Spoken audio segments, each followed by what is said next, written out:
Dans les épisodes précédents, Kevin Soler nous a bien présenté ce parcours qui a amené à faire émerger un besoin de recherche d'information pour finalement arriver à créer une solution conversationnelle qui va répondre à ce besoin. Mais Kevin, je me permets de rebondir sur ce sujet et de creuser ce point, justement, qui est celui de la bascule entre la création d'une solution qui est interne à une entreprise pour en faire un produit que l'on met sur le marché. Qu'est-ce qui vous a amené à faire ces bascules? Est-ce que c'est compliqué? Est-ce que ça prend du temps? Et quelles sont les étapes à suivre? C'est à vous. Alors, pour comprendre, c'est pareil. Le point qui est important, c'est de se dire que Mm. bon, ça fait 13 ans que ça existe. On a Mm. 4000 clients, grosso modo, beaucoup de grands groupes ou de très grosses ETI, PME, et essentiellement des grands groupes du CAC. Et ce qui se passe, c'est qu'à ce moment-là, bon, nous, ça marche, on l'a en interne. Et pour vérifier qu'on ne soit pas les seuls, parce que ça m'intéressait de savoir si on était les seuls ou pas à avoir cette problématique-là, échanger avec des pairs, on savait que ce n'était pas le cas, mais je voulais voir dans quelle mesure c'était important ce pain. Et je regarde sur Internet et je tombe sur une étude de McKinsey qui dit chaque collaborateur perd en moyenne par jour 1,8 heures à chercher une information qu'il a, mais qu'il ne sait pas où elle est, ou qu'il ne sait pas comprendre parce qu'il n'a pas la source, etc. Donc là, on se dit, punaise, 1,8 heures par collaborateur. Dans une taille de boîte comme la mienne, c'est dramatique parce qu'on est tous à tout faire. Dans un grand groupe, c'est dramatique parce que ça coûte énormément d'argent multiplié par le nombre de collaborateurs. Ce qui ne veut pas dire que les gens ne font rien. Au contraire, ça veut simplement dire qu'ils passent du temps qu'ils ne devraient pas passer à chercher une info.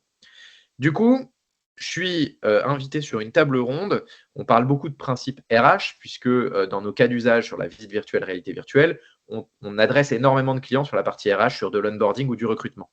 Et je suis à une table ronde avec deux de nos clients, pour le coup, et j'échange sur ces bons process et sur ce que nous, on a mis en place. Donc, je parle de ce logiciel interne, Virteam Compagnon, et là, j'ai un des protagonistes qui est à la table ronde qui me dit « Mais Kevin, est-ce qu'on peut l'acheter, ce truc? Parce que c'est vachement bien, ton Virteam Compagnon. » Je dis, bah non, en fait, nous, on l'a fait pour nous, ça comble un besoin interne, etc.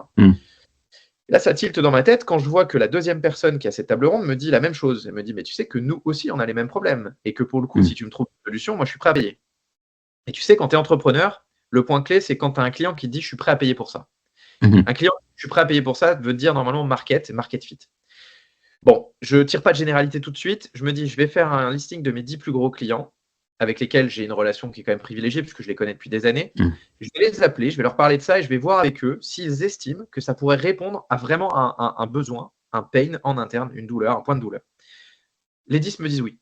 Je dis, attends, 100%, c'est une dinguerie, c'est pas possible. Donc, à ce moment-là, ça tilte assez vite dans ma tête. N'étant pas technicien, premier point que je fais, je vais voir les personnes qui sont à l'origine de ça chez moi en interne. Je leur dis, factuellement parlant, si on devait le déployer cette fois-ci pour nos clients, c'est-à-dire le vendre, qu'est-ce que ça implique?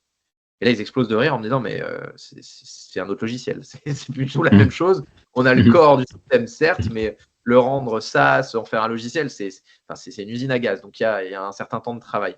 L'histoire directe, c'était quasiment 1 an et demi, quand même, pour arriver à quelque chose de concret qu'on a aujourd'hui, même si ça évolue perpétuellement, et une équipe qui a dû grossir entre-temps pour justement évoluer ça. Donc, en fait, je dirais pas qu'on est et que je suis opportuniste sur le sujet, je dirais simplement que j'ai été à l'écoute à un moment de ce que la technologie nous permet d'avoir dans le cadre d'un besoin qui est un besoin qu'on a toujours tous eu en fait et qui est sous-jacent et qui n'a jamais vraiment été traité. Parce que quand tu regardes, aujourd'hui, il existe peu de solutions pour traiter ce besoin-là.